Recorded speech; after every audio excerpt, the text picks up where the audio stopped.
Hi, George Sale here from Service Department News. We're here at Recharge 2020 in Barcelona, and I'm talking with Tzvete Doncheva from Roundhill Ventures. We're going to talk about the digitisation of the built environment. So, Tzvete, you've spoken this morning on the subject. What are the main trends in the direction? Thank you so much for having me. I spoke earlier about mobility, which is one element of the built environment. And the common themes, I guess, are that these industries are very traditional, so mobility, property, real estate, and the trend is towards optimization. It is optimization of services. In mobility, for example, it is a lot of new modes of transport and how the solutions that are brought in by technology can actually be used to solve the challenges that are currently existing in the built environment. And how do you think this will affect, for example, master planning and future cities? How is that going to affect the way that our urban environments look?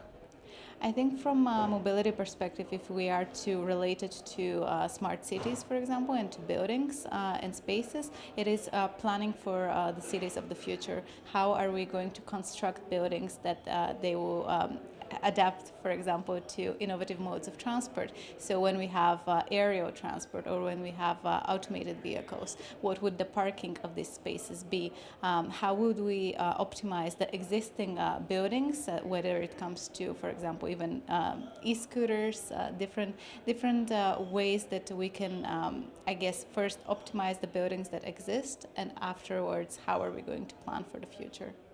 Okay, and I'd like to touch for a second on prop tech, because I know that's a subject that is close to your heart. You've been running some events about the subject back in London.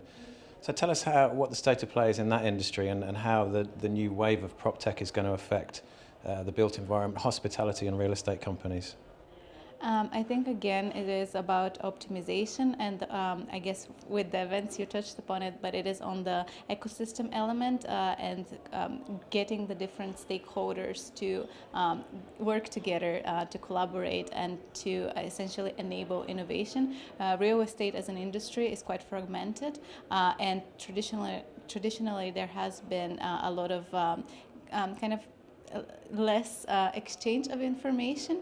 So whether it's in relation to data or to a different element, I guess what we will see is that in order for innovation to be moved forward and brought and progress to be actually seen, it is very important for the innovators, the big corporate players, and also the public sector to work together to see what is the individual challenges that they're facing, or what are the solutions, for example, for the innovators, and how this could be put into practice. And you touched upon the events.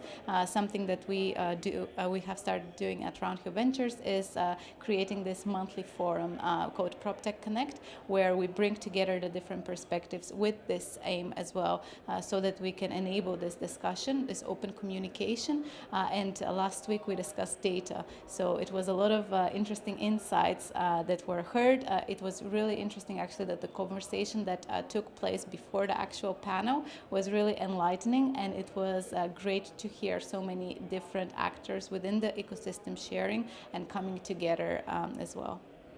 Thanks, Svete. We're going to hear a lot more about data and technology and how it affects the real estate and hospitality sectors, not just here at Recharge today, but also at our new Urban Living Festival event, which will be happening in London in July. Watch this space, folks.